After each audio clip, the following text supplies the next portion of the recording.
చిటికెడైన ఉప్పుందా వాన నీరు అతిశయమే.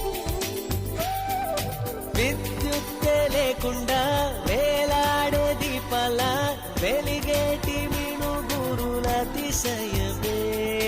తనువున ప్రాణం ఈ చోటనున్నదు, ప్రాణంలోన ప్రేమ ఈ చోటనున్నదు. ఆలోచిస్తే అతిశయం.